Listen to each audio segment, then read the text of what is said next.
Arc Raiders came out swinging in a way that surprised me because I expected this to be another forgettable free-to-play drop, and then the player numbers actually showed up and made people pay attention. It's not trying to reinvent the whole genre, which I actually think helps it stand out. A lot of new shooters try way too hard to be the next big franchise, end up confusing everyone. Arc Raiders kind of stays in his lane, and that might be why people are sticking around. The first thing that stands out is how the game does not force you into a sweaty competitive mindset that a lot of shooters lean into. Most people that play the games have jobs, school schedules, and responsibilities, so they just want to load in and have some fun without feeling like the game is judging them. You can hop in and run a mission, shoot some robots, log off without feeling punished. I think the devs actually understood the casual crowd is way bigger than a small group of people who know life shooters every day. That makes the game feel accessible without feeling boring. There's still a PvP side of it, but most players are obviously spending more time in the PvE zone because it just feels more natural for what the game is built around. The PvP feels like it's there because shooters kind of have to include it at this point. Every game tries to please both sides, and this is where stuff normally goes sideways. I think Arc Raiders will eventually have to decide which side of that aisle it wants to lean into more. If you play games like Destiny or Division, you already know how ugly it gets when a game tries to balance PvP and PvE at the same time. One side always breaks, the other side gets abandoned. Destiny players still talk about that because PvP kids will run around with busted gear and ruin the experience for everyone else. I mean, it's obvious Arc Raiders does not want to repeat the same mistake because robot enemies are already doing enough damage. And the more you play, the more you realize that PvE is the part that has the most potential. I think that's why the game hit with everyday players, because it does not require you to treat it like a full-time job. You can log in, level up a bit, run a couple missions or two, dip without thinking too hard. I like games like that because sometimes I don't want to get yelled at by random teammates or deal with scoreboard every 5 minutes. Arc Raiders is more like, nah, let's go do your mission. If someone shoots you, cool, handle it. It lets you breathe, and that's something shooters not really give anymore. And you know what's crazy? One of the gamer outlets gives this game a 2 out of 5, and the reason isn't that the gunplay is bad or the servers are down. It's because of the use of AI voices, which is actually crazy to me. So we have a game that's clearly thriving in the players department, and a review that basically says, nah, we got bigger problems here.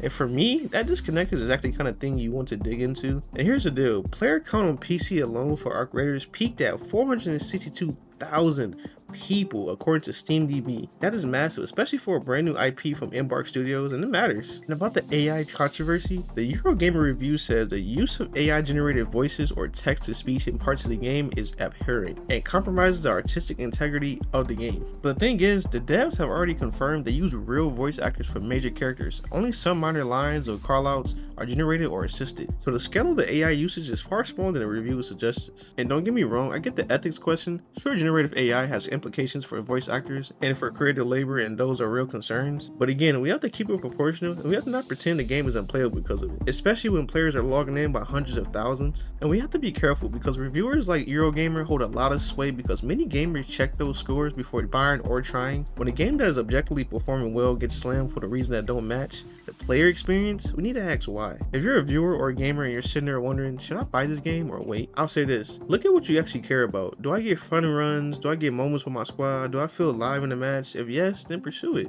If you're hung up on technical purity of voice generation, maybe wait for patches or don't buy it at all. I mean, of course there's still moments where PvP creeps in, you get players who clearly has way more hours than you. It happens in every extraction style game. You can kind of tell when someone has a better loadout, and a lot of players are scared to upgrade their guns or armor because losing that investment feels terrible.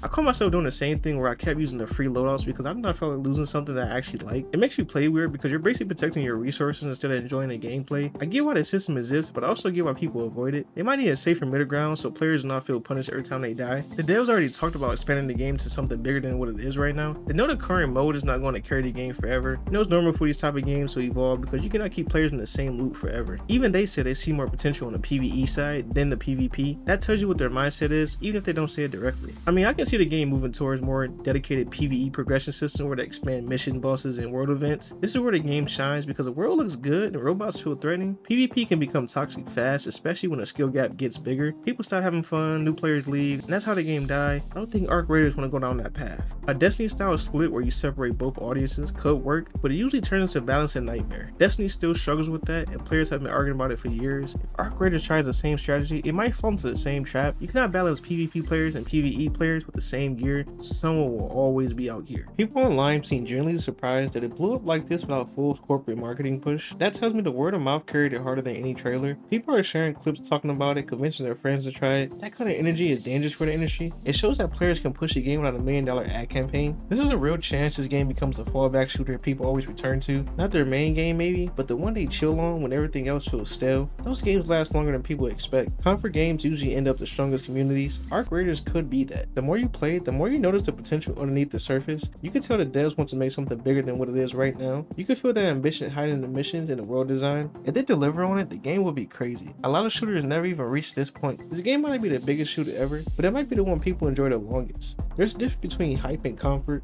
Hype fades fast, comfort stays. Arc Raiders feels like comfort, and that lane is way more valuable than people realize. Player base right now is a mix of curious newcomers, tired veterans, and people who wanted something fresh. That blend creates a healthy community if devs nurture it right. No weird elitism or hardcore gatekeeping, just people learning the game together. That is rare nowadays. But Arc Raiders might actually be the new shooter people settle into, especially new players who just want to chill. It has the numbers, the attention, and the potential. The only question is if the devs can keep updates rolling. If they do this, the game's not going anywhere. And honestly, I hope they deliver because this could be something special. But I hope you guys enjoyed the video. Let me know what you guys think about Arc Raiders. Let me know if you guys liked the video. It's your boy Remedies. Like, comment, subscribe. I'm out, y'all. Peace.